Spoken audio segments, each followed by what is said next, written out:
none of this repertoire must go a certain way. It's never been transcribed in a specific way. Everyone who plays it has their own personal take on it. All of the icons of this music, newer ones and older ones, have become that way because they have such identifiable personal styles. They don't sound like everybody else. Hi, you're listening to Conversations with Musicians with Leah Roseman. Adam Eartht is an acclaimed clawhammer banjo player and one of my favorite performers in any style, and I was absolutely delighted that he agreed not only to speak to me at length about his life and teaching of traditional music, but also perform for this episode some of my favorite music. His albums of gourd banjo music, Eartht Tones and Back to the Earth, are beloved by a wide range of listeners, I think partly because the sound color of the instrument is much more mellow than other banjos. You'll hear him play and talk about the fascinating history of both his gourd banjo and one of his favorite antique instruments. He's also a fine old-time fiddler, and although he grew up with classical musician parents, his father a violinist with the Minnesota Orchestra, Adam's life-changing musical moment was with a wonderful and dedicated schoolteacher. Adam, thank you so much for joining me. Thank you for having me, Leah. It's a real treat.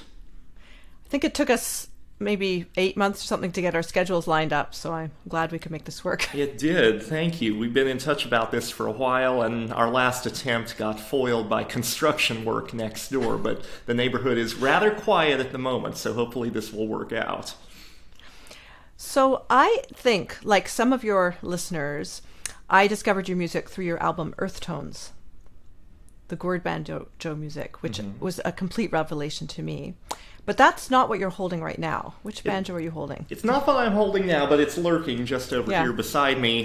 This is my favorite banjo and the one that I play the most, really, even though a lot of people have come to be aware of me and my music because of the gourd banjo work that I've done.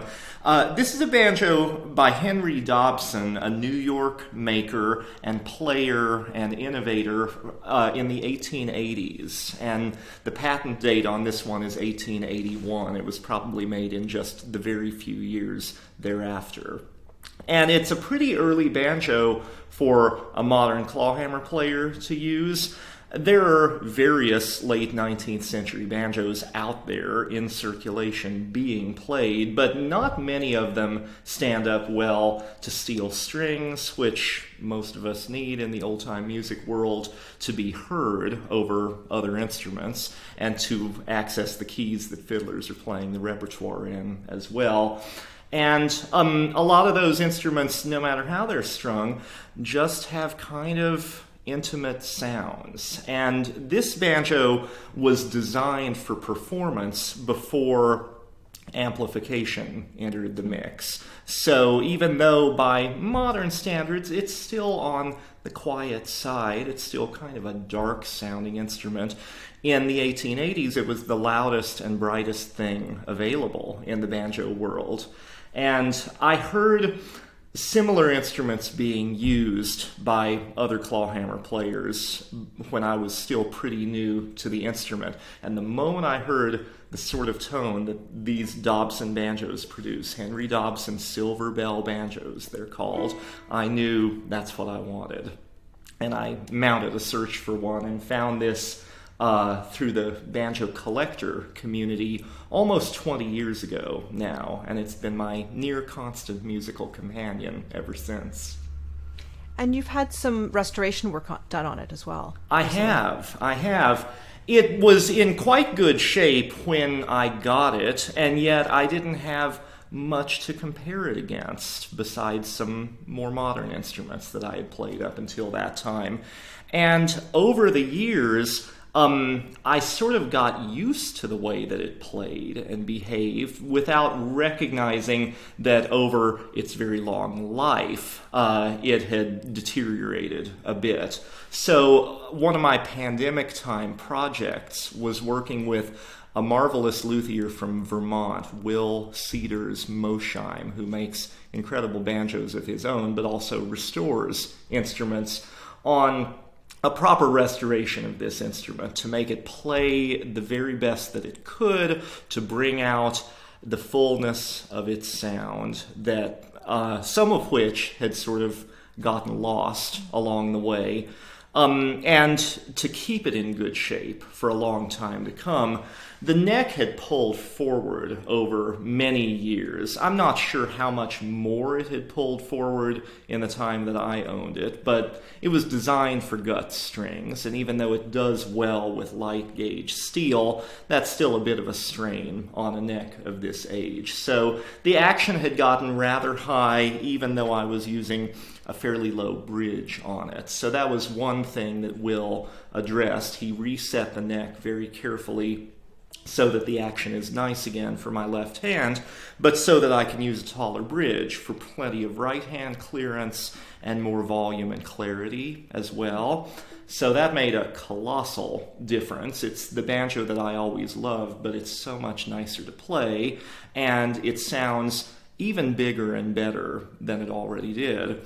The couple of years before Will and I started this project together, I hadn't been playing this banjo very much. I have some modern instruments as well, and I had just gotten more comfortable with the way they behaved, even though I always love the sound of this one the best.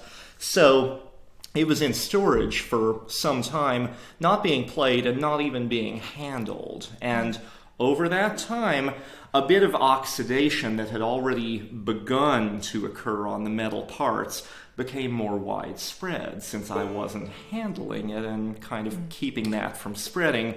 So Will hand cleaned without polishing. Important difference, all of the metal parts. He completely disassembled it to remove that damage without removing the plating or what's left of the plating. I really wanted him to maintain as much of this 1880s patina as was realistic, and I think he achieved it marvelously. It looks beautiful. It doesn't look like a new instrument, but it doesn't have any corrosion present, and hopefully now that I'm playing it all the time and handling it all the time, there won't be a chance for things to oxidize again. Beautiful. It's wonderful to have these craftspeople available. Isn't it? And I feel like in many ways we're living in a golden era of luthiery, really. Do you want to play something on the banjo since you're holding it? I'd be delighted to if you're ready, sure. All right, I'll start with a tune that you suggested, which I appreciated so much. I had a bit of a list I was working on of possibilities to share with your audience, but a couple spots on that list were flexible, so this filled one of them really nicely. This is a tune called Fortune, which I guess you know from that Eartht Tones gourd banjo album, but I enjoy playing it on all manner of banjos. It comes from the Round Peak community of Northwest North Carolina. I feel like I've been playing this tune for a lifetime, and I just keep loving it and getting to know it better and better all the time. So I hope you'll enjoy it too. This is Fortune.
fantastic. Thank you so much. Thank you. A treat to play that for you. I find it so interesting. I was thinking this morning, there's so many of my guests that I've interviewed, and it's not any plan of mine, but I discover that the music they have formed their lives around is not music that was in their community or that was part of their family or anything. And it's also true for you.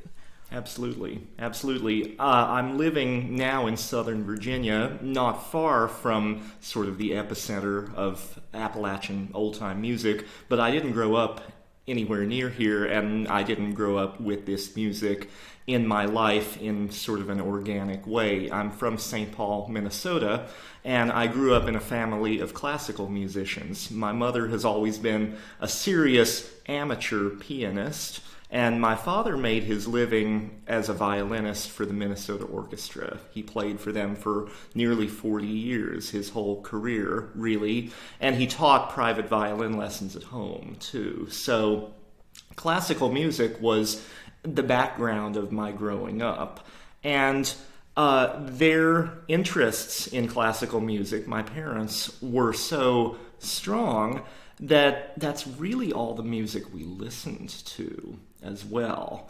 And so it seemed normal for me as a young child to get involved with classical music. Why not? They both started playing when they were quite young as well. So they put me in piano lessons for reasons that I don't completely recall, starting around age 5. And I didn't know any other music, so I guess you could say I liked classical music fine. I didn't have any preference for other music. I liked the piano well enough, although in retrospect I sort of wish I had gotten going on the violin, since now I'm into old-time fiddle. It might have given me a little bit of a technical head start. But the problem that I had, and I didn't even really realize that it was a problem for some time, was with the idea of learning music off of a printed page. And yet, this is what I saw my father do all the time. This is what I saw my mother do all the time. This is what I saw my piano teacher do all the time. And it was what I was being taught to do, so shouldn't I just do it? But I really struggled with it. And I was largely learning piano, classical piano, by ear, without realizing that was what I was doing, and without knowing that that's a legitimate way to learn other kinds of music. I kind of conned my piano teacher into playing for me whatever it was that we were working on. Sometimes the whole piece, sometimes smaller excerpts, whatever I thought I needed to hear to be able to piece things together, so that I could just look at the page when I couldn't quite remember a detail or otherwise work it out. And even after many years of piano lessons, that's still the way we were operating. And to this day, I'm a lousy music reader. When I have occasion to look at a transcription, I'm still counting lines to figure out pitches. And it shouldn't be that way, but clearly that wasn't a natural way for me to learn to make music. And yet it lasted me for a number of years until I very randomly and fortuitously encountered traditional old-time music in that unlikely milieu, the upper Midwest. And the rest is sort of history. I can tell you more of that story, or if you know the high points, feel free to share those with your listeners. Yes, well, my listeners know I love to research my guests. So I found, so Don Payden, right? Your fourth grade teacher. Well done. That's when everything changed. Yeah. I was in a public school in St. Paul, kindergarten through 12th grade. I went all the way through. That was called an open school. And part of that philosophy is that students are encouraged, as long as they're meeting state standards, to kind of develop their own educational path, focusing on whatever they're interested in. And it also encourages the teachers to bring in interests of their own that may not line up with all of the subjects being taught, to expose the students to something new and different that they otherwise wouldn't have encountered. And that's exactly what Don did.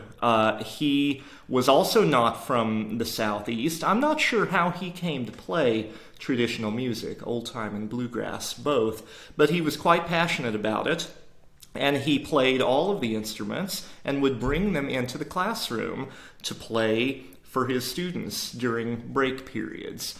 And the moment I heard those sounds, I was really hooked. The music just spoke to me in a way that classical music hadn't done, and I wasn't listening to music broadly enough for any other kind of music to have reached me. And the icing on the cake was that he was making this very compelling music without having to look at a single sheet of paper. Mm-hmm. And suddenly it all kind of clicked. Well, this is the way I've been learning music. This is the way Don is making music. Why can't I somehow connect the two? And in the process of doing so, the piano got eliminated from the mix, but I guess that's for the best. Don worked with me during recess periods at school on the mandolin. That was his favorite instrument to play. And he had a classroom mandolin that he left there all the time. So we would sit together and pass it back and forth, and he would teach me little old-time fiddle tunes by ear. Mm-hmm. By ear. That was the only way to do it, he felt, and I didn't question it. And I developed a small repertoire over the first few months of fourth grade, and then when spring break came along, he invited me to take that classroom mandolin home with me for a week to keep having fun with it and also to show my parents what I had been working on. I had told them about it, but they hadn't had an opportunity to hear anything. And they were kind of taken with it, much to my surprise and delight. So my father bought me a little mandolin, and with Don's blessing, he sought out instruction for me from a local mandolin player who worked with a lot of young people particularly and seemed a good fit for who I was and where I was. That man's name was Brian Wicklund.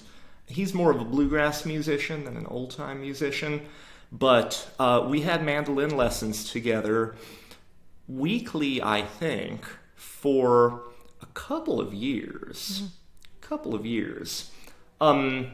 And meanwhile, I stayed at open school. Don remained in my life there. He was my primary teacher, 4th, 5th, and 6th grades. So he was able to kind of monitor my growing interest in the music that he loved so much. And we enjoyed sharing that connection and kind of deepening it together. We would still play music together during break periods. I would bring my mandolin in rather than having to borrow his. He would sometimes play other instruments too. Now, Don did play the banjo, but he didn't own a banjo at the time that I was in his classroom. So I didn't encounter the banjo through him. My parents had taken me to some local bluegrass festivals, and I had seen the banjo played in that milieu, and it didn't really do anything for me. I was just thinking, well, that's the banjo. I like the mandolin. I'll keep playing the mandolin. They took me to some jam sessions as well, which were still bluegrass-oriented, so I continued to play the mandolin and not be bothered by the banjo or anything else. But then, one day, I came to my mandolin lesson with Brian Wicklund and noticed a banjo sitting on his music stand.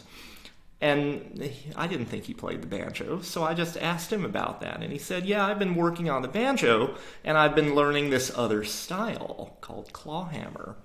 I thought that sounded interesting. So he played a little bit for me, demonstrated. We jammed on a tune together, and I was captivated. I was just captivated. For me, the mandolin was an imperfect sort of standalone musical experience, at least the way that I was learning to play it. I was learning tune melodies, and they had a very linear sound and feel. And I was learning chordal accompaniment as well, but I couldn't really do anything with that unless I had someone else to play against. The clawhammer banjo, as I was hearing it for the first time in Brian Wicklund's hands, was a really interesting merging of lead and accompanying elements. It was a more complete musical experience all in the one instrument. And I continue to feel that way about the clawhammer banjo style, and I describe it that way to people who may be more familiar with bluegrass banjo or may not be familiar with banjo at all. I like to imagine that if one were listening to a good clawhammer player with eyes closed, one might think one were hearing two instruments, a lead banjo over here and a supportive banjo over here. And I don't feel like there are too many stringed instruments or styles of playing them that work that way, that create that feeling. I feel like certain styles of fingerstyle guitar, like blues fingerstyle guitar, kind of have that quality, with the thumb doing a kind of a constant accompaniment and the fingers picking out melody meanwhile. And the auto harp kind of does that if it's played in a melodic way, if it's not just strumming chords. Mike Seeger had a wonderful style on the auto harp in which he played melody and chordal accompaniment all at the same time. But that's kind of it, at least in my experience of the stringed instrument world. Piano is different, of course. And I just thought this sounded so interesting and looked like something I could have a lot more fun playing by myself. Since after all, at this point I was 11 years old and I wasn't able to get out there to jam sessions or festivals to play with other people unless my parents took me. And it's not like there were many of those opportunities in Minnesota anyway. So I was mostly making music on my own at home, learning every tune I could get my hand on through Brian or otherwise, and still feeling like I had something incomplete to show for my efforts on the mandolin.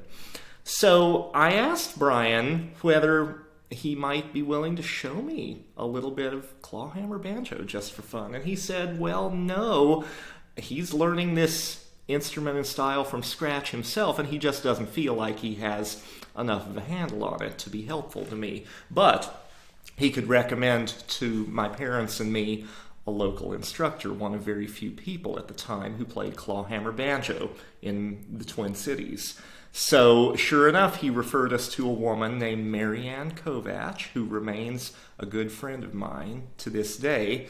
And we signed up for banjo lessons, and my parents got me a little plastic banjo to start learning on.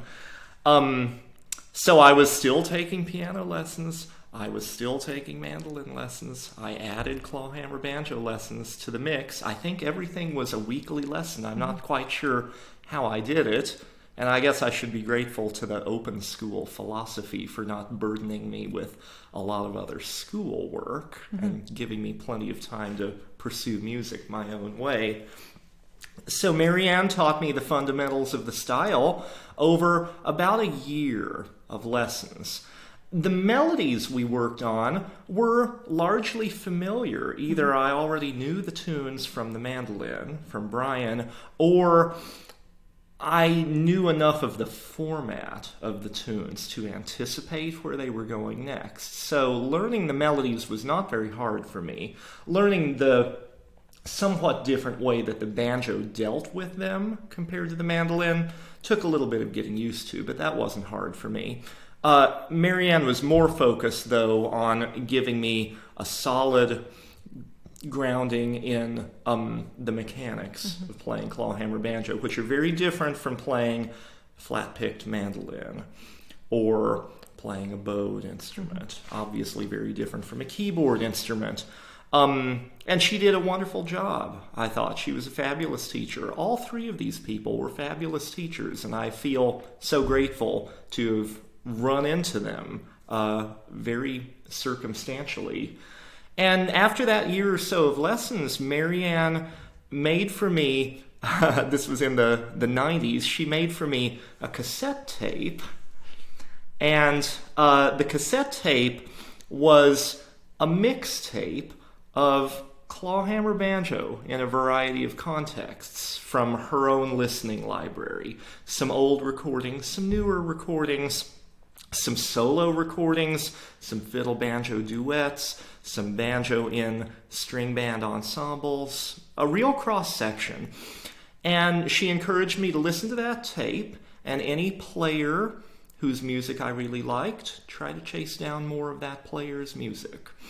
And she also encouraged me to get out there to the extent that I could at age 12 by now, with my parents' help, and make music with as many old-time fiddlers as I could find. Not that there were so many in Minnesota, but there were a few. And she said, it's not so much a matter of learning a whole bunch of tunes and regurgitating them. It's more a matter of learning how to pick up tunes on the fly and learning how to support the fiddle in the clawhammer banjo's traditional role. So I followed her advice. I listened to that mixtape so much. I chased down a bunch of recordings by some of my favorite musicians on that mixtape. I begged my parents to take me to more jams and more festivals, and thank goodness they were willing. And quickly, the clawhammer banjo and its music became the focus of my life. And it has remained very much that way more than 25 years later. Yeah. I was thinking about the fact that I know you've done a lot of workshops on tone production. What kind of things do you address in terms of clarity and resonance and all the things and how it's produced? I mostly address the relationship between the body and the instrument. And this is something that I observed my father doing a bit with his violin students. Mm-hmm. And it's something that I associate with the classical music teaching world generally, and something that I have not seen done a lot in traditional music, and certainly not in the banjo community. A lot of banjo learners, whether they're my students or people I encounter elsewhere, come to me complaining that they're just not happy with the tone they're producing. And they've tried different banjos, and they've tried different string gauges, and they've tried natural skin versus synthetic heads, and they just can't make it work. And that seems to be the go-to solution in the banjo community for sonic issues. Change the instrument or change the setup, but don't necessarily think about how you're playing and how you're interfacing with the instrument.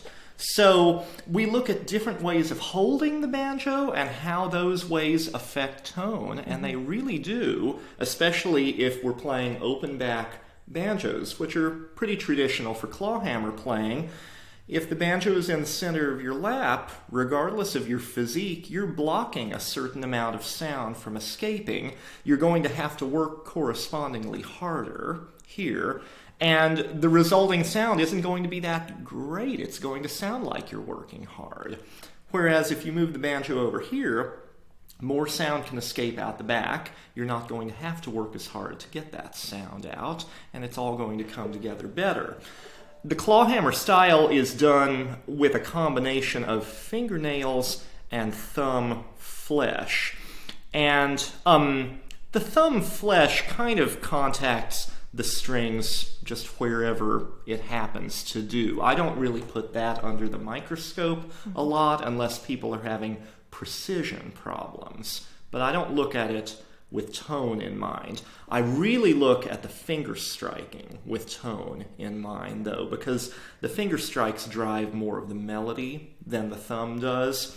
And there's a world of difference in tone depending on which section of a given nail is contacting the strings. And I wasn't taught to do this by Marianne or anyone else. My early mentors sort of showed me the position in which they held their hand, and I tried to make my hand look like theirs, and that was it. And as I got into listening to more clawhammer players, again, the one whose sound I liked, I tried to resemble in any way that I could. But when I started teaching people to play banjo from scratch, I did the same thing. I showed them my basic hand position and the basic mechanics, and some of them would come back having practiced hard and looking good and sounding good too, and others would come back having practiced hard, looking also good but not sounding very good. Mm-hmm. So I had to figure out the reason why, and that's what led me to this notion of striking position having such a big impact on the sound that any banjo played by any banjo player produces. So I've really enjoyed focusing on that in my one-on-one instruction, my private teaching practice, and even more at these big banjo camps where I'm frequently invited to teach, because it's a different thing from what other instructors seem to be offering, and I think it's really important, and I think it adds incredibly to one's enjoyment of playing the instrument. Who wants to play if we're not producing a pleasing sound? Mm-hmm. Yeah. So for the people listening to the podcast and they can't see you, you've stuffed the back of your banjo with a cloth. This is traditional. This is. At least I've been led to believe that it is. Not everyone does it. Mm-hmm. But what this does is help me control the overtones that are kind of inherent to the banjo. And I've been thinking about this a little bit differently over the past few years. When I started teaching and talking about tone production, this entered that conversation. Mm-hmm. And various people taking those workshops complained to me that, you shouldn't need that cloth. You should be able to control the response of the instrument through playing technique alone. Isn't that what you're advocating anyway? And I got to thinking about it. I tried adjusting my stuffing and taking it out altogether, and I just wasn't happy with the sound, so I've left it in. But then I started listening to bluegrass banjo players. See, the issue with these overtones is that no matter how carefully I'm playing, the sustain from one note carries over into the next note that I'm playing. And the whole instrument rings ambiently. Even strings that I'm not playing speak to a certain extent, and I can hear them echoing in there. If I played in a more spacious style, fewer eighth notes, I could probably get away with an instrument that rang more. But I play in a pretty dense style most of the time. And a lot of my peers do as well, and that just sounds like a muddy mess to me with no stuffing. But here's where the bluegrass banjo comparison became interesting and instructive. The bluegrass banjo style is much more dense than any clawhammer banjo style, and they play closed-backed instruments that are very loud, and those backs amplify whatever is going on in the body of the instrument. So this overtone problem should be much bigger for the bluegrass people. And yet, I don't hear any muddiness from the great players in that community, and I've never known any of them to stuff their banjos with fabric. So what have they figured out that we haven't figured out? The difference is, bluegrass players play with fingers posted on the head, like that, and other fingers picking the strings. And the fingers posted on the head do just what the stuffing does. And I believe that if bluegrass banjo players were able to play with floating hands the way clawhammer players do, every last one of them would be stuffing way more than we ever do. And I also believe that if I could clawhammer with fingers somehow making constant contact with the head, I wouldn't feel the need to stuff with fabric. So that's what it does, and why I think it is a pretty good idea and kind of necessary, really. Okay. Yeah. Interesting. Yeah, speaking of bluegrass, so on your last album, Ricky Skaggs actually made an appearance. That was a huge honor, yes. So he played mandolin. He played mandolin on one track, yes. He's been a musical hero of mine for a long, long time, even though I don't play bluegrass music really anymore. I've long left the mandolin behind. I listen to a lot of bluegrass, and I like his take on the music, in part because I hear a real old-time influence in there. Mm-hmm. And learning more about Ricky's musical life, I've understood that he did a lot of learning when he was quite young from old-time fiddlers in eastern Kentucky, where he grew up. So, just by chance, he and I wound up having some very similar musical interests and backgrounds, even though we've taken very different directions since.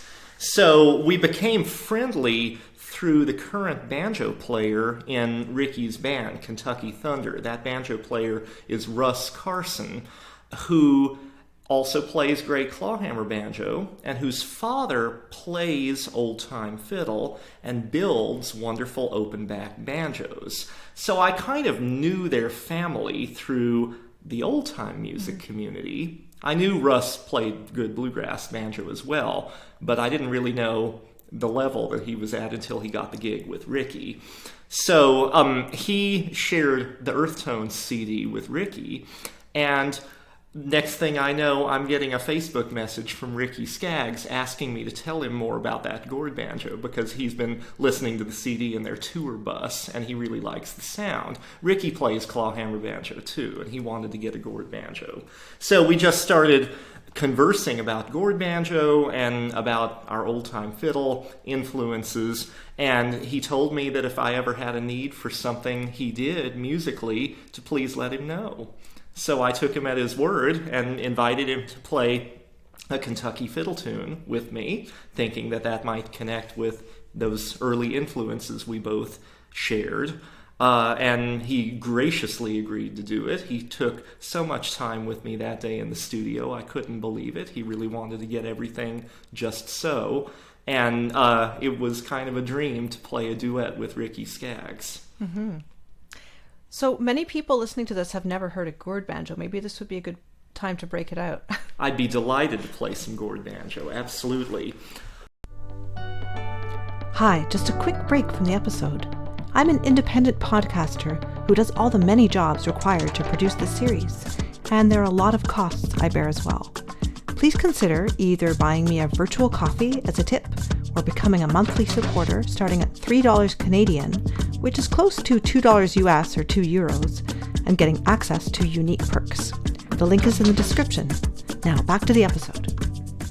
Hey Adam, good to see you again. It's worth mentioning to those people watching the video that yes, we recorded this on separate days. We had to reschedule due to some unforeseen technical complications, but I'm so glad we can do this again and finish our conversation. Thank you. I'm delighted, Leah. So should we reprise with the gourd banjo and talk about that, or do you want to go somewhere else? Absolutely. No, okay. That's a great place to go. I'd gladly stay there all day. So the gourd banjo is the way that my music has become known by more people than anything else I play or do, for better or for worse. I used this gourd banjo to record a solo album in 2010, Eartht Tones. And that album seems to have really spoken to people, even people who weren't really connected to the banjo or part of the banjo community.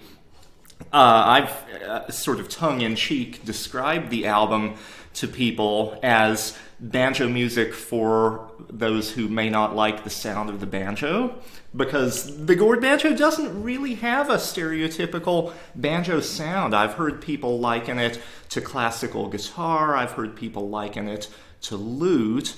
I mean, the repertoire and the style is familiar if you know clawhammer banjo or if you know old-time music.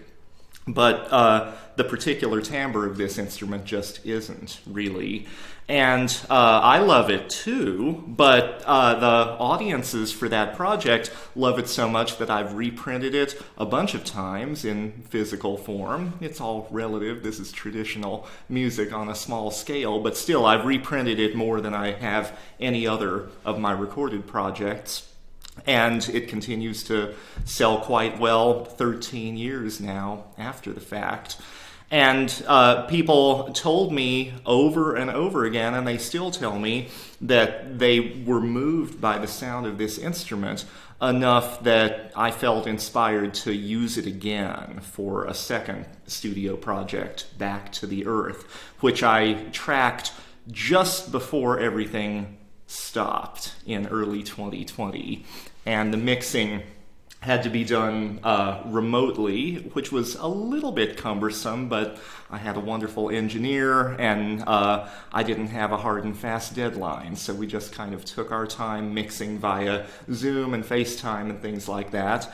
And that project has now been out in the world a little over 2 years and is doing very well indeed. People seem thrilled to get to hear the unique voice of this instrument again in a somewhat different context. That album is a mixture of solos and collaborations.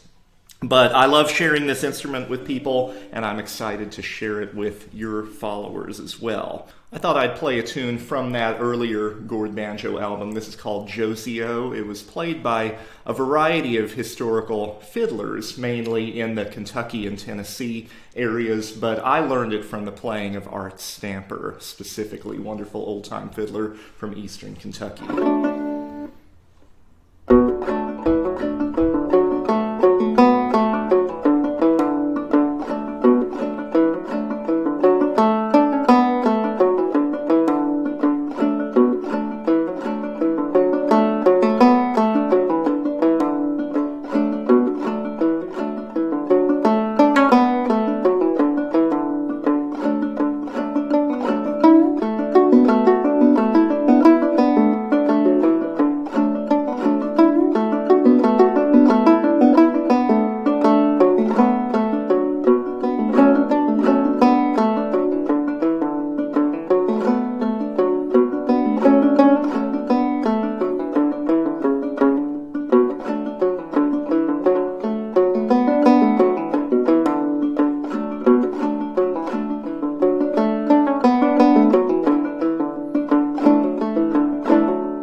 Josie-O and the gourd banjo.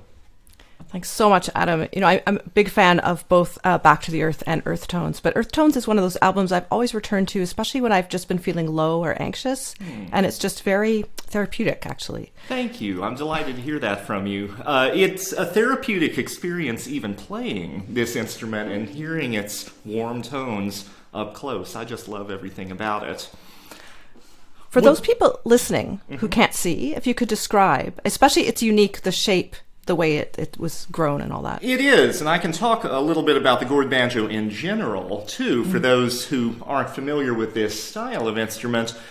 This particular one was built in 2003 by luthier David Hyatt from Arkansas, and it's kind of a reimagining of the very earliest American five-string banjos, and also of the West African ancestors of the modern banjo, which are still made in manners a little bit like this. So the body is made from an actual gourd grown from right out of the ground, and then a simple fretless neck is attached. This particular gourd is unusual in that it was grown for this very purpose, to become a musical instrument, not a bird feeder or something like that, bird house, between two boards. So the back stayed nice and flat, and the overall depth could only become, 3 inches, I guess. So very shallow, very flat, nice to hold on to, doesn't roll around in the lap the way that the big round pumpkin-like gourd banjos always do for me, and possessing an uncommonly clear sound because the chamber is so shallow. I just thought that was the cleverest idea on the part of David to use a gourd built this way, and it's really kind of a high-performance version of the type of instrument that it is. We might hear about gourd banjos or see a gourd banjo and think, well, that's sort of primitive. How useful can it be as a musical tool? But this one sounds so articulate and plays so easily. Its only challenge for me as a player is one of intonation, and that would be true of any fretless instrument that one plays. And it has a longish scale compared to something like the violin without frets. So over the years of getting familiar with this particular banjo, my fingers have learned where to fall for things to come out nice and in tune. But that's not the most automatic experience, I will say. I just love this instrument, and I'm very, very lucky to have it.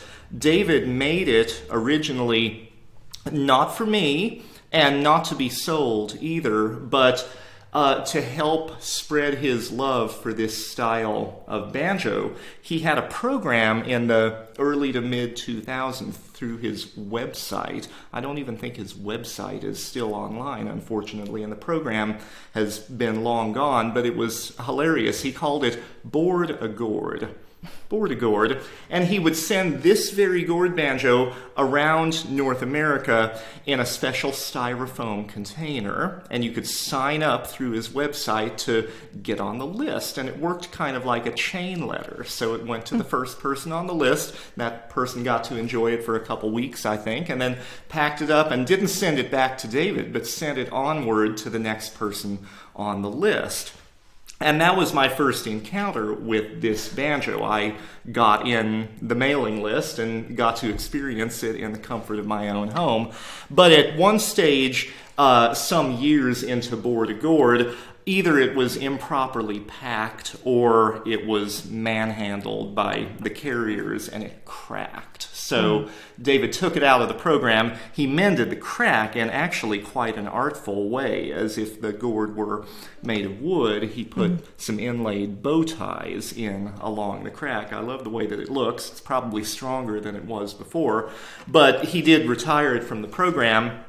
And it wasn't until some years after my first experience with this banjo and its having been retired from the program that the opportunity to make this Eartht Tones project came about. And my co-producer for the project, Paul Roberts, wonderful banjo player himself, was familiar with this instrument. I had used it to make some casual sound samples for David's website. Paul had found those sound samples, so he reached out to David to see whether the banjo might be available for my further use, and David very graciously allowed it to come out again for that recording project, and it sort of stayed here with me ever since. David said that as long as I share it with others regularly, he's happy for it to stay here. So I do that as often as I possibly can because I just love it so much. What a wonderful story. Thank you. Yeah. Now, you had mentioned the African origins of the banjo, especially the drone, the fifth drone string, right? Mm-hmm. I think we should really talk about a little bit how the black musicians in the 20s and 30s weren't recorded playing this old-time music because of racism. They were playing and they were teaching the white players, then it became associated with white players because there wasn't an awareness of these players who were so important, right? That's absolutely right, and it's a shame that so much music was lost that we'll never hear. Research is being done into the early black players who weren't recorded but who were heard by other players who did have the opportunity to record. So at least certain aspects of these musicians' legacies are now able to be celebrated, but it's true that so much is lost. And I think it is very important to recognize that even though I've heard it said that the banjo is America's folk instrument, well, I guess it is in a way. It took its current shape in this country. It could not have come into existence without its West African heritage. And I think it's tragic that the banjo, or the idea of the banjo, as the case may be, was brought here unwillingly through the slave trade. But I'm endlessly grateful that the enslaved people from West Africa were able to maintain this aspect of their culture, and that it was able to somehow live on through such unfortunate circumstances. The fifth string, we call it today, the drone string, it could be described as more generally, as far as I understand, is unique to these West African ancestors of the modern five-string banjo. Other banjo-like instruments, often made from things like gourds, have been observed across various cultures, but none of them have had this short drone string on the side of the neck, whose pitch is static, even as the pitch of the other strings can be dynamic through the use of the fretting hand. And I just think that's the most interesting thing. The number of full-length strings, 4, became standardized in America after a banjo-like instrument made its way here.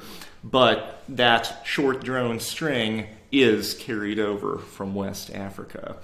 And the clawhammer style of playing also came over from West Africa. I've seen African musicians playing banjo-like instruments in ways that look an awful lot like the clawhammer style, and even using some tunings that are reminiscent of, I thought, Appalachian tunings that I've discovered in my research of the instrument and its repertoire. So it's amazing that not all that much has changed over the centuries, and I think it's wonderful that this history is now starting to be celebrated after it was whitewashed for so very long. Mm-hmm. Now, this music is mostly passed on through oral tradition, and it's a vast repertoire. But some people do use tablature, and I know that you were gifted from Walt Koken some of his tablature, and there's a nice story behind that in terms of your students. That's right. I don't tend to teach with tab.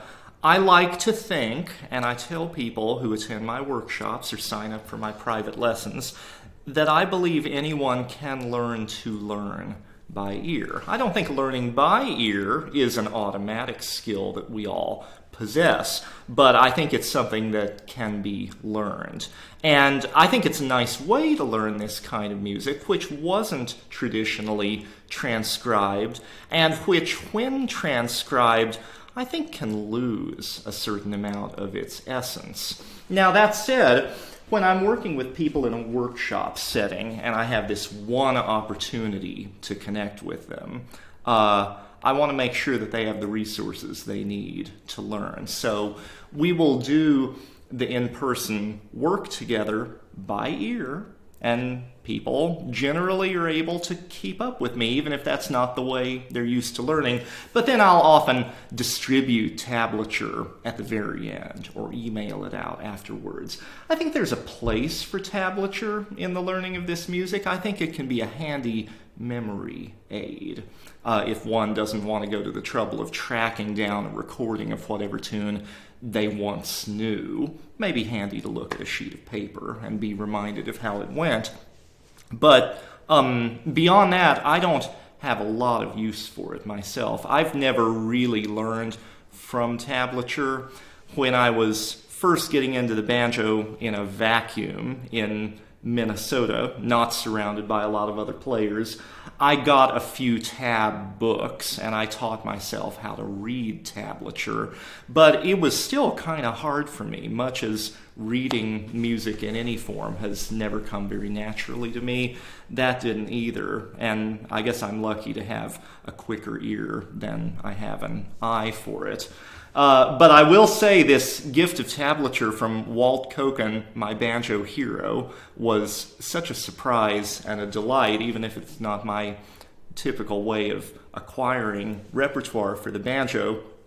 I consider Walt Koken the greatest living clawhammer banjo player of all. His ideas are just fascinating, and the way that he plays incredibly detailed melody on the one side against incredibly driving rhythm on the other is dazzling to me. If someone were listening and not watching Walt play, they might think they were hearing two banjos at the same time. It's incredible, and I hope listeners out there will check out his music.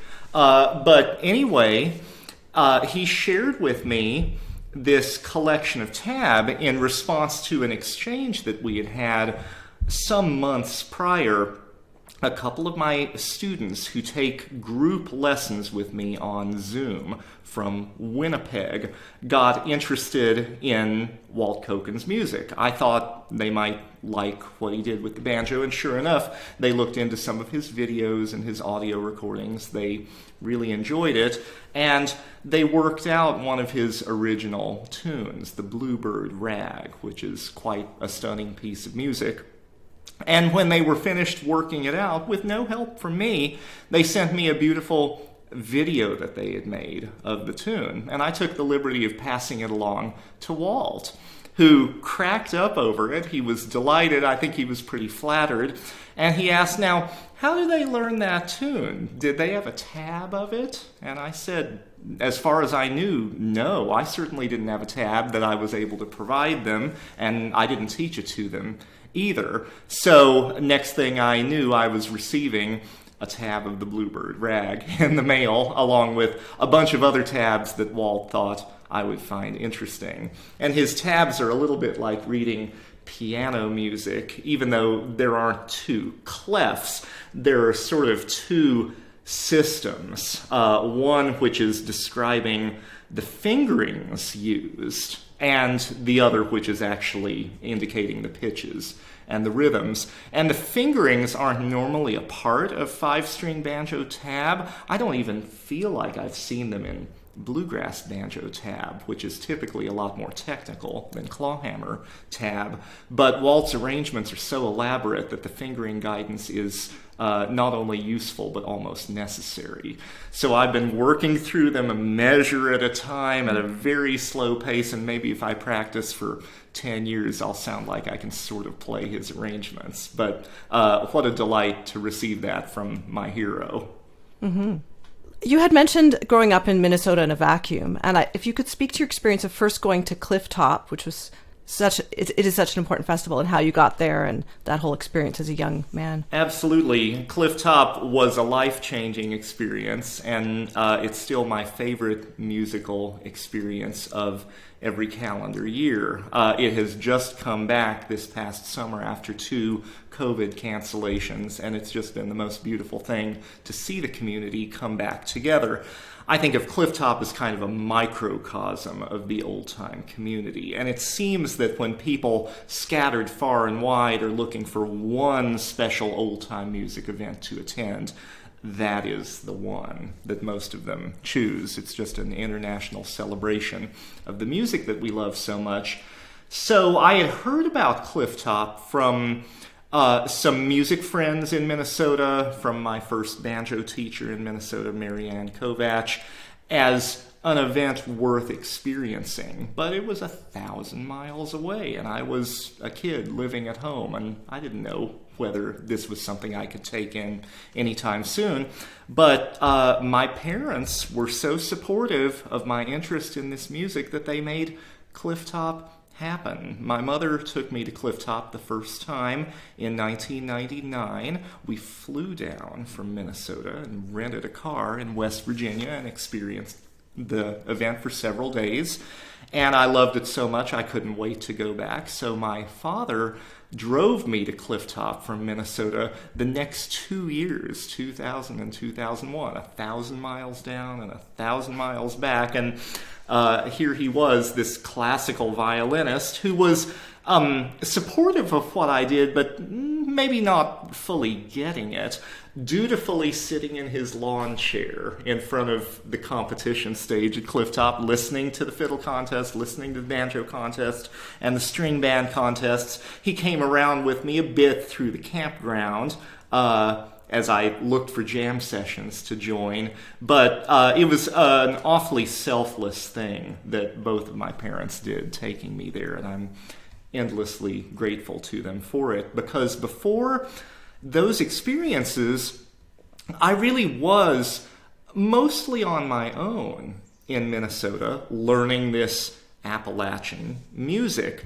There was a bluegrass music community in the Twin Cities that I interfaced with to a limited extent, and there was a subset of that community that was interested in old-time music, and I interfaced with that to a limited extent. But I was always the youngest person in that milieu, and because I was the youngest person in that milieu, I wasn't able to fully participate. I didn't have a driver's license. I didn't have a car in those early days anyway. And so I was dependent on my parents or on others to get me to music festivals, to jam sessions, to concerts even featuring traditional music. And I was grateful to them for enabling my participation to the extent that they could.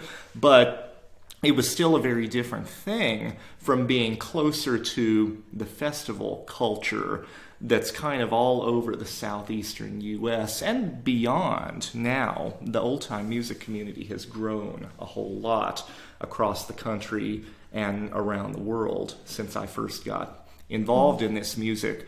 But it was such a treat at Clifftop to be surrounded by so many people of like mind when I had been doing most of my learning and experiencing of this music at home with the stereo system and whatever CDs I learned about and could order. This was before YouTube. This was before much was going on the internet. So I didn't even have those communities that so many of us now have and appreciate. And not only was I surrounded by like musical minds at Clifftop, a couple thousand of them in those days, it's even larger now, but there were old-time musicians of all ages at that event, and there still are. And I no longer felt like this real outlier interested in this old music played by people older than I was. There were people my age at Clifftop playing great old-time music. There were people younger than I was, and that continues to be the case.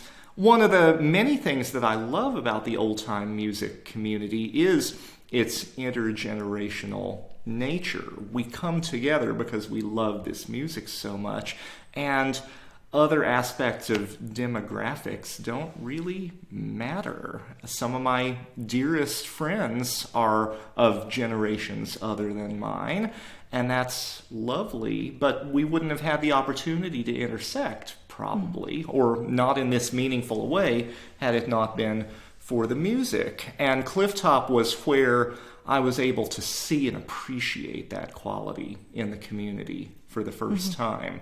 And it just continues to be such a remarkable thing. Yeah. And speaking of your dad, I know he'd given you some early violin lessons, but you really took up the fiddle a bit later. So are you willing to play some fiddle for us today? I would be delighted to. Thank you very much. Yeah, it's a funny thing. My father passed away in 2009, and I sure wish I had taken advantage, maybe that sounds like an opportunistic way to describe it, but taken more advantage of his knowledge of the violin and of classical music, specifically when I could, because he made his living playing for the Minnesota Orchestra for 40 years. He taught violin at home all the time. I certainly knew what he was engaged with musically, but I was always a little bit removed from it. And that seemed fine at the time, but now that I'm interested in old-time fiddle, I think of all of these aspects of playing the instrument that transcend the genre, technique issues, and I wish that I could get his take on them. But I'm still grateful for having had just a few months of violin lessons with him before I got involved with traditional music in any way. I can't even remember what brought them on. And I can't remember what brought them to a close either. I was, I think, about 8 years old because I was using a 3/4 size violin that he happened to have around. And while we were working with that 3/4 size violin, I was starting to outgrow it, and we were thinking about getting a full-sized instrument, and then that was kind of the end of it. So I never really got into playing classical music of any meaningful kind. But years later, when I got interested in old-time fiddle, I could remember kind of what he showed me about how to hold the bow and how to hold the instrument and how to get the two things working together to produce pleasing tone. So it didn't feel too much like I was having to learn the instrument from scratch. I was able to jump sort of straight into learning the repertoire and the style, and that was a whole lot more fun. But now I wish I had had several more years of classical violin instruction from him, because I think I could have leveraged his ideas in useful ways. I hear a lot of former classical players who take up old-time music, but maybe haven't listened as deeply as they could. They still sound like violinists playing this other repertoire. And I think because I have been listening to old-time music more than any other kind of music for so long, I probably could have separated the aesthetic of classical violin from the aesthetic of old-time fiddle, but still benefited from the technique of the former. But here I am with just a little bit of elementary classical violin under both hands and playing old-time fiddle the best that I can. It's a constant struggle, but I love the instrument, and learning to play the fiddle and learning the same repertoire on the fiddle that I've long loved on the banjo has given me kind of a different perspective on that repertoire. I think if I were just a banjo player, even if I were listening to old-time fiddlers and trying to learn from them on that instrument, there's a certain layer of detail in melody and rhythm both that I would have missed altogether or at least glossed over. And I have to be aware of all of that now on this instrument. Makes it a lot harder to play, but makes the experience of learning each tune that much richer. So let me check my tuning, if you don't mind. That's your open A tuning. This is the open A tuning, that's right. A, E, A, E. I play a lot of wonderful material out of this tuning, and I think it sounds particularly nice solo. I think some of the other tunings would have, at least in my hands, a little bit of an incomplete sound without guitar support or banjo support or something. A lot of tunes in this tuning, though, occupy a fairly narrow range of the instrument, just an octave or so, and then it's very convenient to take that octave and move it over to the other register or back again without the fingering having to change and without the bowings having to change. But I was trying to think of a tune that kind of utilized the whole range of the tuning to share with your listeners so that they could more fully appreciate the sound of this open tuning, and I think I've picked a reasonable one for you. This comes from West Virginia. It's one of the many tunes called Paddy on the Pike. They're called Paddy on the Turnpike, but this one is just Paddy on the Pike. This one comes from historical fiddler Wilson Douglas, but I learned it from my good friend Paul Brown, who's a fantastic old-time fiddler and banjo player and bearer of a lot of wonderful musical traditions. It was already quite irregular in structure as played by Wilson Douglas, and I think Paul Brown may have made it irregular in structure in his own way. So this is Paddy on the Pike from Wilson Douglas via Paul Brown through my own wacky filter.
Thank you. What a great tune. Love Thanks. that. I love it too. So much of this music is dance music, and I know that when you were a teenager, you were part of a flatfoot group for a while. That's right. I was. I was initially enlisted to accompany the flatfoot class on the banjo. They needed some sort of live music, and I knew a couple people who were involved with that class, so I was brought in on that basis. And then another class sort of evolved out of that one. There was a younger kids group and then a teenage group. And the teenage group was short the number of dancers that they needed for the kinds of routines that they were working on. So I ended up being enlisted there to do double duty, playing some banjo and also dancing. And I'm not sure that I would have found my way to percussive dancing any other way, but I certainly enjoyed the experience, and it gave me even a clearer sense of the relationship between these dance traditions and the old-time fiddle and banjo tradition. I feel like the instruments and the dancers orient around the downbeat in very similar ways, and I feel like picturing dancers, whether flatfoot dancers doing individual things or square dancers working as a unit with others, helps me choose my tempos and also helps me orient myself around the downbeat in a certain way. If a tempo is a little too fast or a little too slow, it's not going to work so well for the dancers. And if the music is maintaining time but has kind of a sluggish feeling to it, if I'm playing kind of on the back side of the beat, that's not going to work so well for the dancers either. So even though I haven't played for dancers regularly for a long time now, and even though I'm woefully out of practice as a flatfoot dancer myself, that experience still informs the way that I think about timekeeping in this music overall. I was just going to mention, I really love the album you made with your partner, Beth, Fine Times at Our House. Thank you. And at first I thought you had made it during the beginning of the pandemic, but I realized you'd made it earlier. And I understand there's a bit of an in-joke with the title of the album. That's right. Well, we were wanting to create a certain mood with that little album, and we thought that title captured the mood well. Old-time music isn't a performance music anyway, and we know that, but we really wanted to document some of our favorite pieces that we enjoy playing for our own enjoyment at home, that we enjoy relaxing with at home. And the project, I think, did a pretty good job of capturing that intimate feeling, not only with just the two instruments going at once, but a sort of laid-back collection of repertoire. It was a lot of fun to put together. But the title that we chose, Fine Times at Our House, doesn't just sum up that feeling that we were going for. It's actually the title of a fairly well-known fiddle tune in the old-time music tradition. It comes from West Virginia. Now, the funny part about it is we chose to not record that tune on the Fine Times at Our House album, and we've had multiple people get in touch after buying the album wondering if they were missing a bonus track or something like that. But no, we like to play that tune. We just didn't happen to like playing it by ourselves at home at the time we were preparing for the project. Nice. And in terms of your recordings, pretty recently you put most of them on Bandcamp, and I know you're a big fan, as am I, of the Bandcamp platform, if you could talk to that.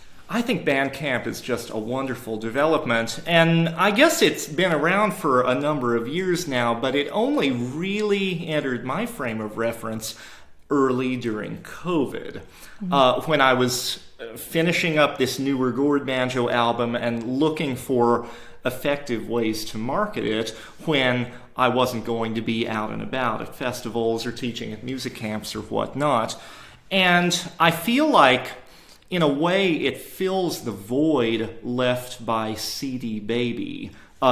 Coincidentally, right around the start of the pandemic, CD Baby shifted their business model in a way that I don't think really meets the needs of independent musicians the way that it once did. And I'm delighted that Bandcamp was there, kind of waiting to pick up where CD Baby and where so many other kinds of distributors have left off and have left us hanging. I love Bandcamp as a consumer, too, whenever I'm learning about new musicians or wanting to get to know familiar musicians better, I look there first to see if their music is available on Bandcamp. I love the listening app. It's so easy to deal with. My whole library is right there where I can find it. And I know that on both sides, people are getting paid properly for their work, and people aren't getting ripped off either. When I'm buying music, I know that most of that payment is going directly to the artist, and I know that the artist set the amount they're charging too. And when I'm being paid for something, likewise, I've set the price that I think is fair for my product, and I'm fine with the very modest commission that Bandcamp takes from those sales. I love, too, this idea of Bandcamp Friday that came about during the pandemic and still continues in some form. Maybe it's once a month or something like that, where Bandcamp waives its commissions on all purchases made that day, and 100% of the revenue goes to the artist. That's a model that we just don't see anywhere else. But even their standard model with this modest commission beats every alternative that I'm aware of. And I've done very, very well on Bandcamp, only having been on there 2.5 years now or so. I think it's a wonderful thing, and I hope that all of your listeners not already familiar with Bandcamp will go on there looking for old and new music to enjoy and knowing that they're obtaining it in a really sustainable way. Yeah, I'm a big fan, and you can people can follow like your page or my page as listeners and see what we have in our collections. And that's a very interesting way to find other music as well. It sure is. I love discovering new music through artists' pages on Bandcamp that I never would have encountered myself. Well, and listeners' pages. So people don't have to be artists. You can have a page where you publicly post or not, and you can share what you wish there. That's a really cool aspect. Right. It's a little bit like social media, but with music listening in mind. That's right. Yeah. So I know that you have a story, it's from a few months ago, but it's such a memorable story about a certain creature. Yes, goodness.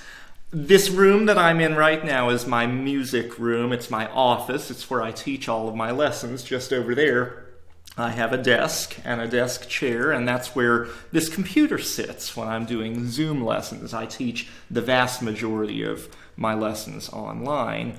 And I had a long day of lessons scheduled. This was back in the middle of October, I guess. And whenever I have many lessons stacked up, I do allow myself periodic breaks. And usually during those breaks, I run to the post office, or I run to the bank, or the grocery store, or have a bite to eat, or whatever. But usually I'm not home during those breaks, and this is key. I was at home just having my lunch the next room over on one of these short breaks between lessons, and I heard the sound of breaking glass. Not just breaking glass, shattering glass. And I thought, oh, did a picture, a mirror, or something fall off a wall? It sounded like it was close, but I couldn't quite place where it was, so I was looking around the house trying to find it, and I came back in the teaching room, and right there, sort of behind and on top of my teaching chair and all over the desk area, were millions of shards of glass, and sitting on the rug 6 inches behind my desk chair was the cause of this problem, a hawk. Not just a bird, but a hawk, a substantial, like, rooster-sized bird, very much alive, kind of dazed and confused and sitting there on the floor, but looking around and probably wondering what it was doing inside this room. It had flown through the window pane just beside where I sit. I have a very tall window there. It's 6 feet tall, and each pane of glass is about 3 feet tall, 2 up, 2 down, and one of those 4 panes was broken through.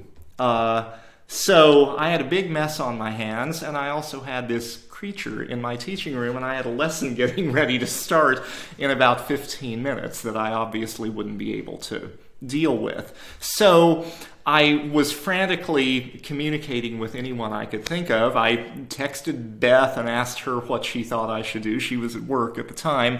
She suggested throwing a towel over the bird to calm it down. So I thought that was a good concept generally, but this was a big bird, and a towel I don't think would have gone very far. So didn't know what else to do. I called the non-emergency police number to see if this was something animal control could help with. And they said absolutely. They would send a bird specialist over as soon as they could get one here. But still, here I was with the bird and the mess and a schedule of lessons ahead of me, and I didn't know what to do. So I texted my next student and let him know I have an emergency on my hands and would need to reschedule. And I described the emergency just very briefly.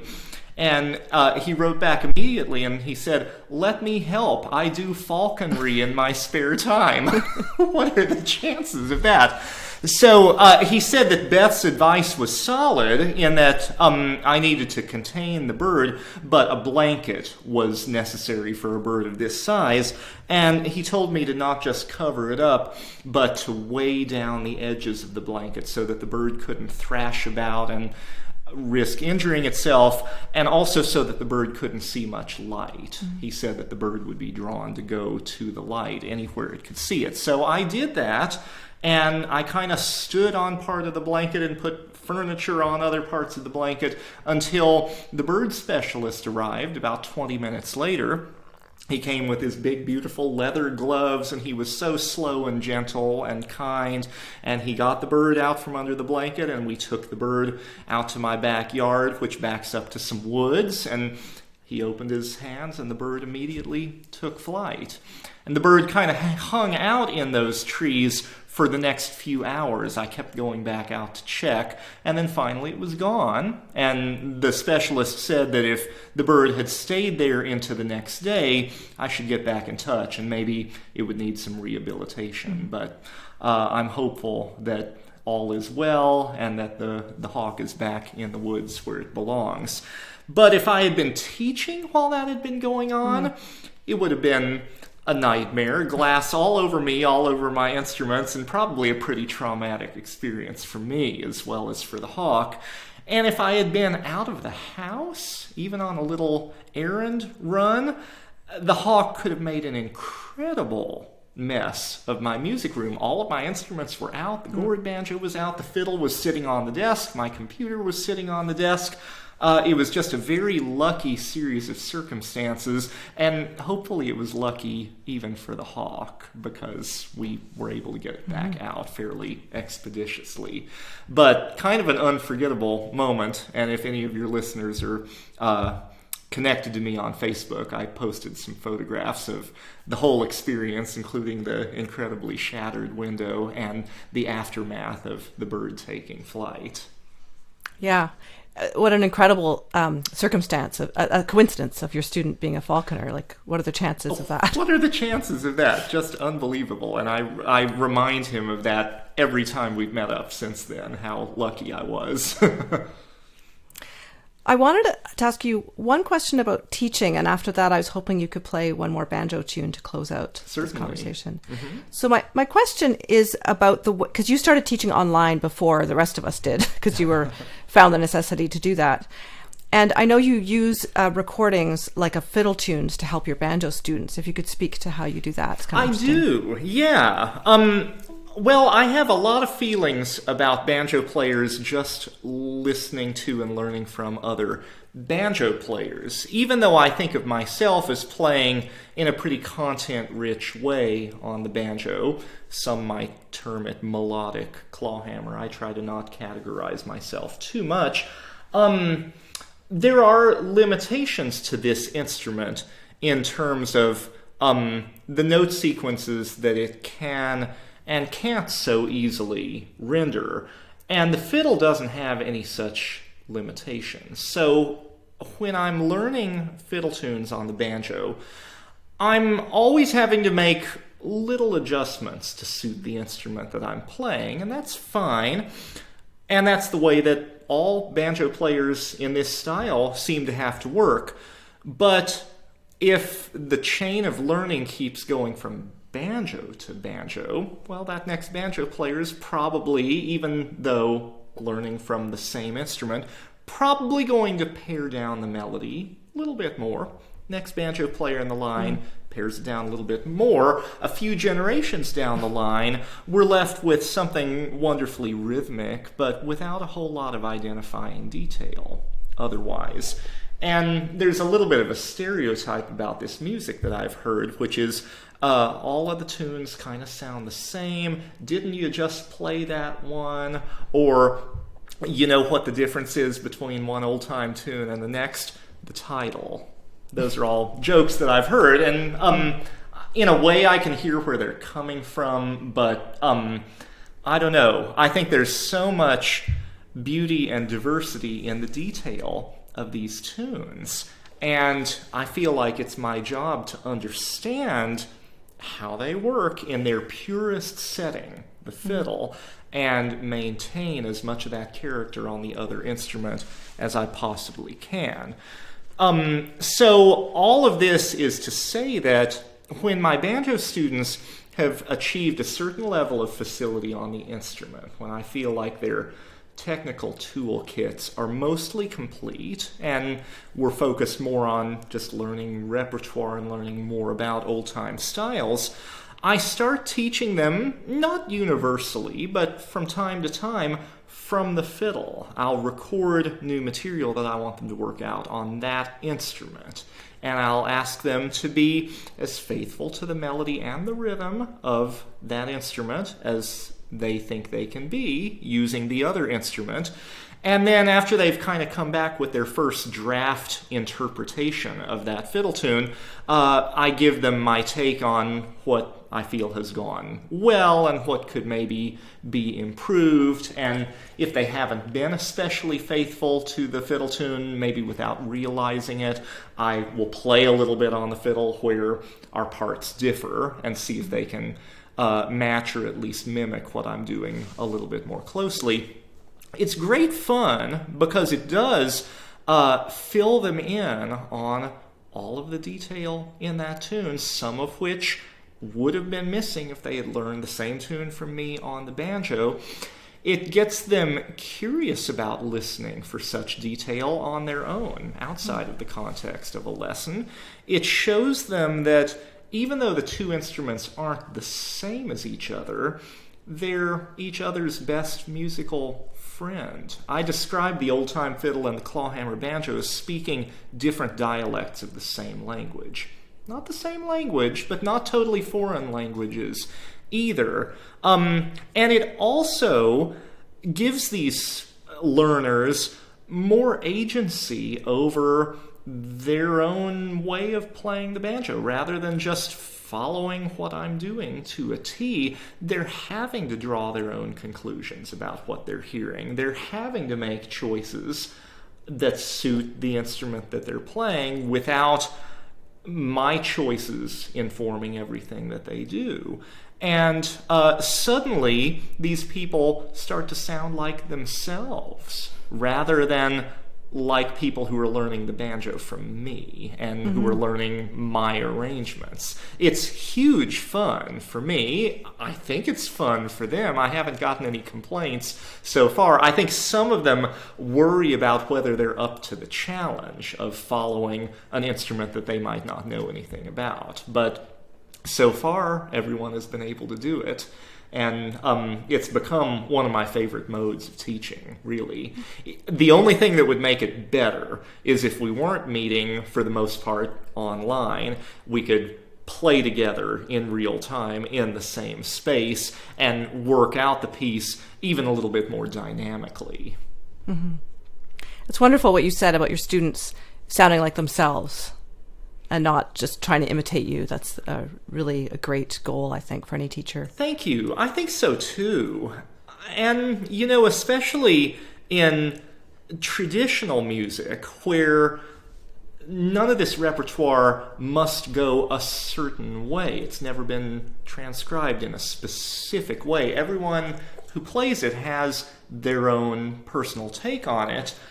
All of the icons of this music, newer ones and older ones, have become that way because they have such identifiable personal styles. They don't sound like everybody else.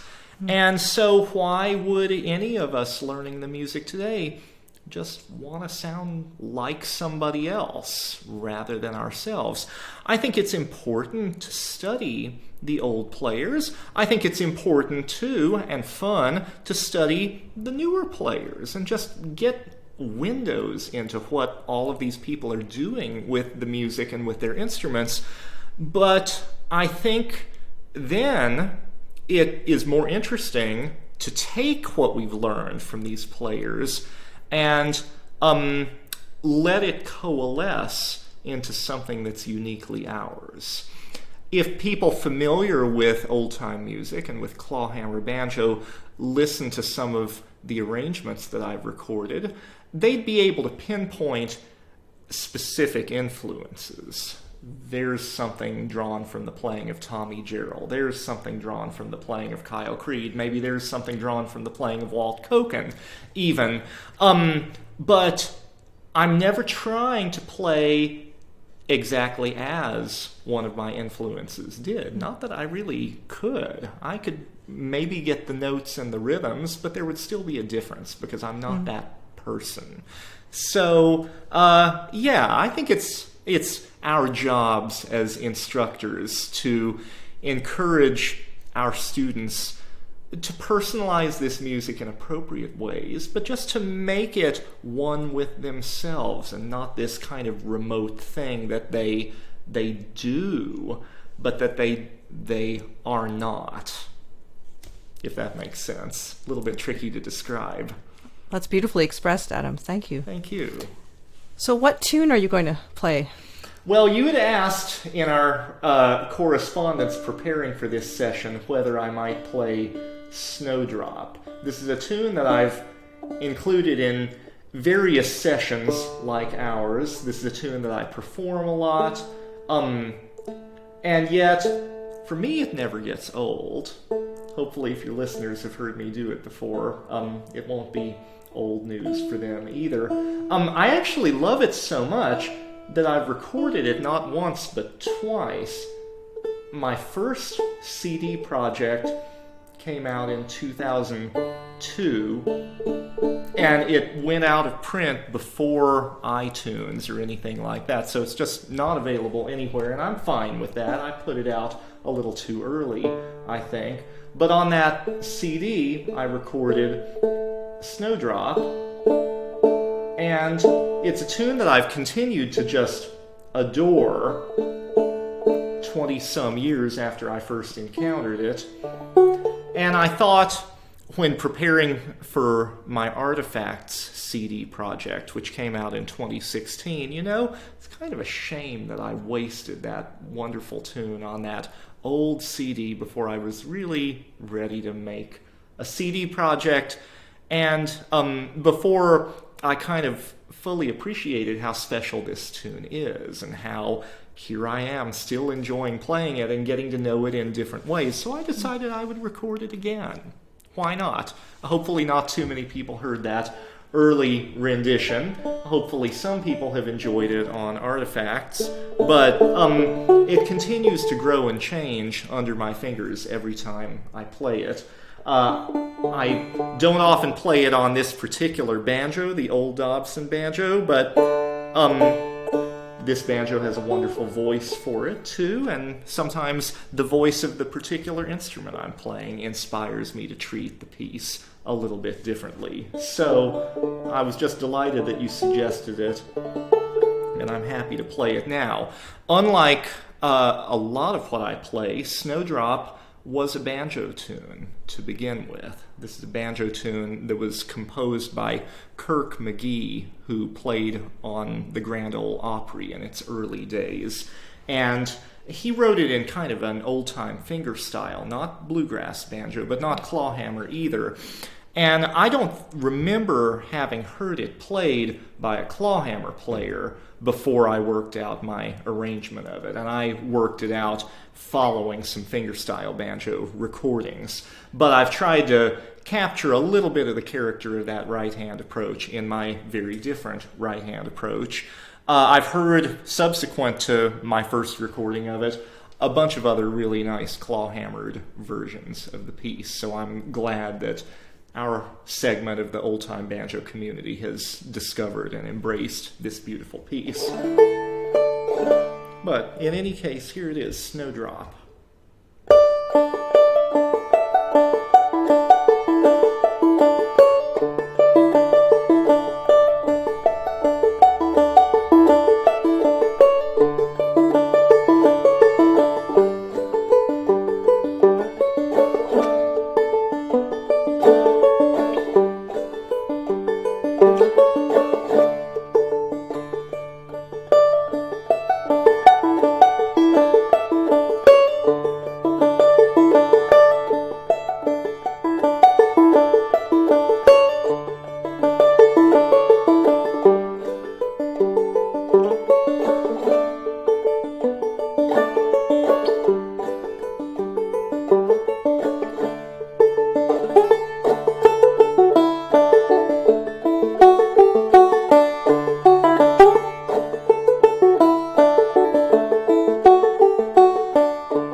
Wow, gorgeous. Thanks so much. Thank you. Just a delight to play that. Always is.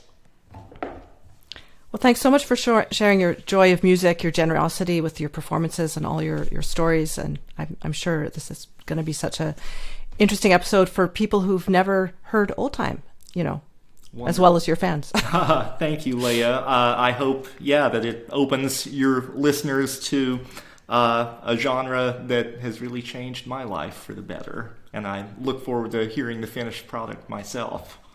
If If you enjoyed this episode, you may be interested in some of my episodes with other traditional musicians, including Janie Rothfield and Alexis Chartrand.